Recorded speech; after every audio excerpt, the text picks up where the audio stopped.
Hello, my name is Juma Peely. In this video, I'm going to show you how to use a Silhouette Studio file in Cricut Design Space using Illustrator Creative Cloud.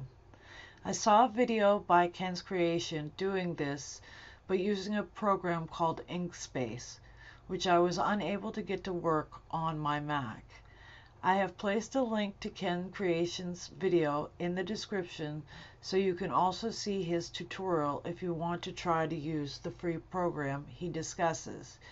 Because I am also a web developer, I have a subscription to Adobe Creative Cloud, which admittedly can be rather pricey, especially if you don't have any other uses for it. You can purchase Adobe Illustrator for a $19.99 a month subscription, or you can do the Creative Cloud for $49.99. If you're a student, you can get it, a student or a teacher, you can get it for $29.99. I've placed links for that in the description. Okay, so here's how we do this. First, you'll open up Silhouette Studio. You're going to go to Show Library. You would search for your item. In my case, I'm going to search for Ferris wheel. You double click on Ferris wheel. I resize it so it fits inside the window. Then you're going to change the fill color to black. You're going to change the line color to black. And then you're going to select outside of the area so that you don't have the box around it anymore. If you're on a Mac, and I'm only doing this tutorial for a Mac, you're going to hit Command-Shift-4,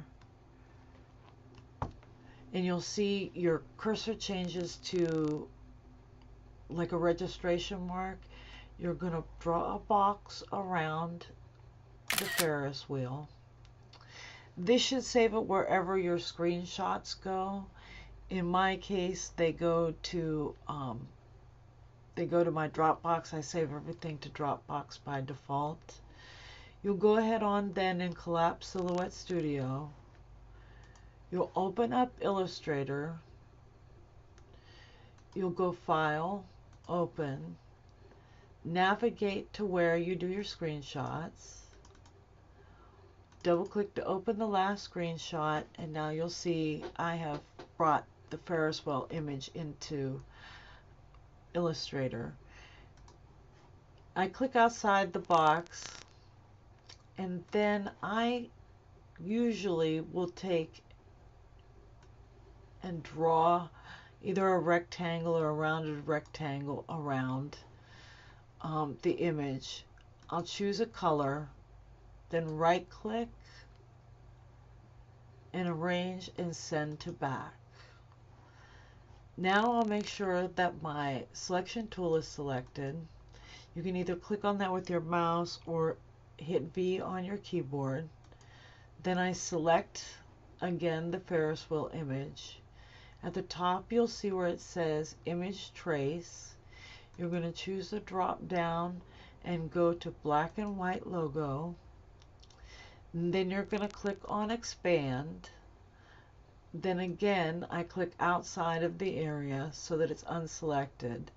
And then I click again, right click, Ungroup, click outside again, then click in the white areas and start to delete the white areas.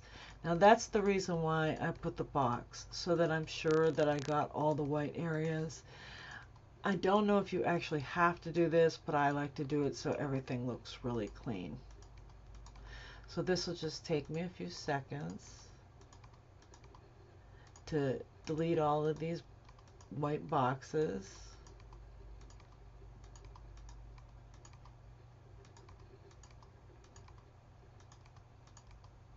Okay, and then I click in the green area and I delete that.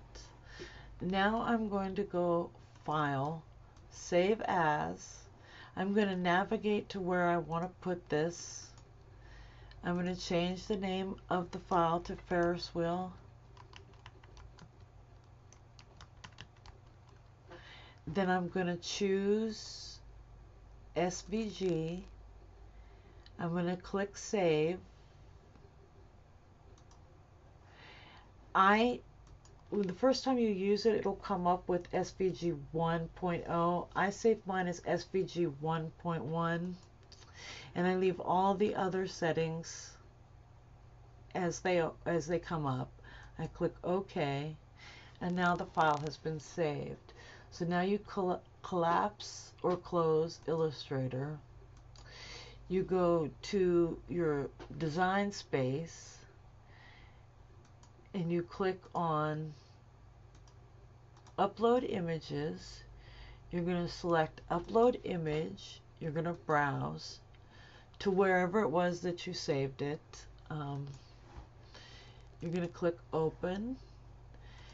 Make sure that the file name is what you'd like it to be. They do recommend that you put tags so that later on you can find files based off of groupings. So I'm going to say Fair, Carnival, and I think that'll be good. Oh, and one more, Rides. Okay, then I'm going to click Save. That uploads the image. Now under Uploaded Image Library, you'll see where you have the file. You can click on it. You see a little X. Insert Image. Now you want to size it to the size that you want.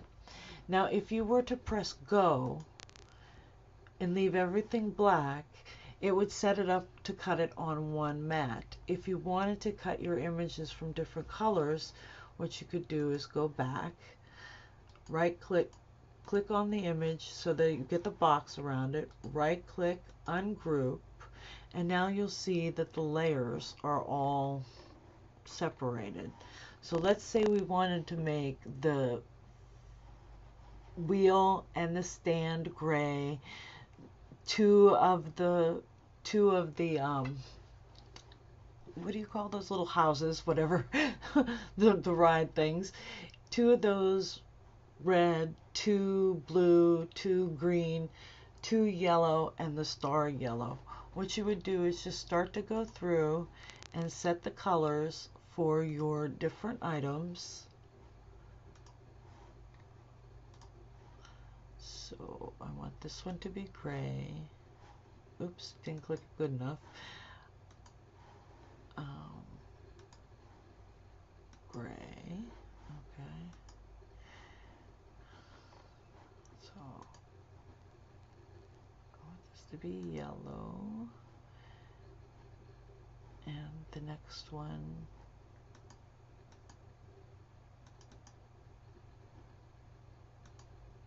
to be yellow. And then the next one to be blue. And then the next one after that, blue. Well, or that one. It really doesn't matter. And then green. Okay. I want this one to be red.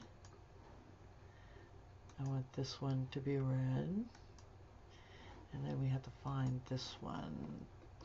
I saw on his that the items changed in color, and for a little while they were doing that on mine, but then they stopped, and now I have to kind of jump around a little bit to find my different items.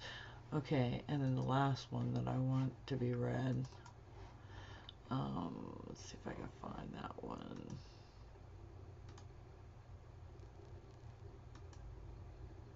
Well, it wants to be hiding because it didn't actually come. Okay, here we go. All right, now if I press go, you'll see that it divides it up by the different colors, and will cut each item from the different colored mats. Okay, and there's my video. Thank you.